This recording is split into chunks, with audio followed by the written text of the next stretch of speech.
Hey everyone, welcome back to my channel, Nickel Notes Coin Collectors. Today we're zooming in on the Australian 1970 for 50-cent coin, the big dodecagonal workhorse that still turns up in change and sometimes in auction. This is the copper-nickel type introduced after the short-lived silver round. Of 1966, it weighs about 15.55 grams, measures roughly 31.6 millimeters across the flats, has a plain edge and carries the Australian Commonwealth coat of arms by sculptor Stuart Devlin on the reverse. The obverse is the Arnold Machen portrait of Queen Elizabeth II used throughout the 1970s if you've got one in a jar. Don't blink, some examples are worth more than face value depending on condition, proof status, or eye-catching mint errors. Let's get started. Let's anchor the year for 1974. The circulating mintage is recorded at about 8,962. Zero coins, modest compared with some high output years around it. On top of that, the Royal Australian Mint produced a 1974 proof set 6 coins with around 11,000 proof 50-cent pieces included. So while the regular 1974 is not rare in absolute terms, it's scarcer than say 1978 or 1980, and the 1974 proof has notably low availability by modern standards. Excellent news if you find a pristine set or a beautifully preserved loose proof. Values next, because that's why we all clicked. In circulated grades, most 1970 for 50-cent pieces trade at face value up to a few Australian dollars as a collector curiosity. Step into about uncirculated to uncirculated and you lines often see $3, $10 AUD retail. In truly choice UNC uncirculated and better attractive luster and minimal marks can push the price higher. $15, $30 plus is common talk among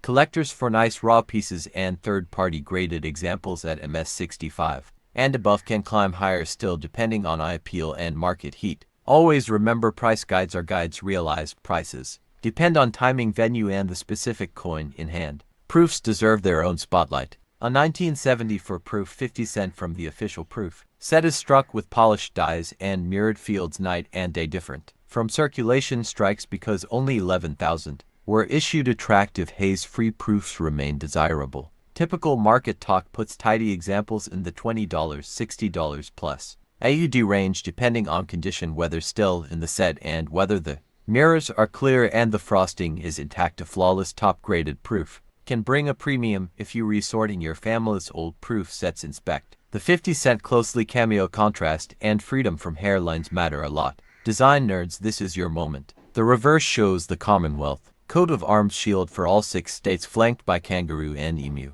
topped by the Commonwealth star, one of Devlin's most recognizable Australian motifs. The obverse is Machen's youthful effigy of the Queen used on Australian coins in this era, and it's a great study canvas for wear. Look at hair above the ear, cheek, and eyebrow for friction. On the reverse, check the emu's feathers and the kangaroo's shoulder for flattening. Knowing these high points helps you grade more precisely and justify your asking price when selling. Errors and varieties can turn a jar find into a headline, while 1974 doesn't have a famous listed double bar reverse like 1979 to 1980. You can still encounter striking errors, off-centers, broad strikes, clips, and the occasional dramatic mishap. For example, dealers have sold 1974 off-center 50-cent errors in choice condition, illustrating how misalignment can create big collector interest. Dramatic wrong planchet errors are well known for other years, e.g. a 1978 50C on a 20C planchet fetched for figures, so always check weight and diameter if something looks off.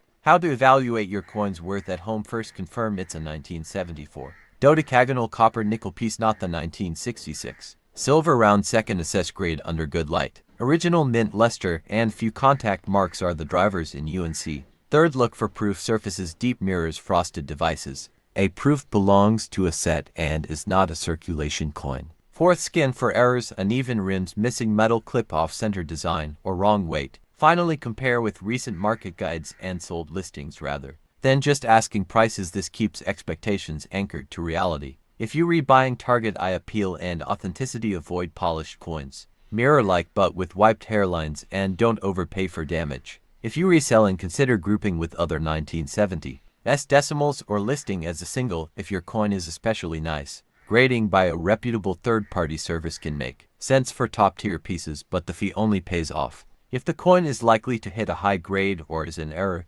proof in exceptional condition. Use a known price guide for baselines and then check auctions for what buyers actually paid this year. A rapid-fire mint and market fact storm for 1974. 50-cent Hunter's copper nickel alloy about 75%. Cu 25% Ni12 sided shape plain edge metal alignment. Match and obverse Devlin reverse circulating mintage. 8.96 million proof mintage 11,000. Proofs only via set typical circulated value face to a few dollars attractive. UNC often $15, $30 plus graded gems can go higher errors. Can multiply value and the type belongs to the long-running KM number 68. Series covering 1969 to 1984. If you recataloging those identifiers and specs will keep your spreadsheet neat and your want list focused. If you enjoyed this deep dive into the 1974 Australian 50-cent, smash that like, tap subscribe and ring the bell so you never miss our next coin breakdown.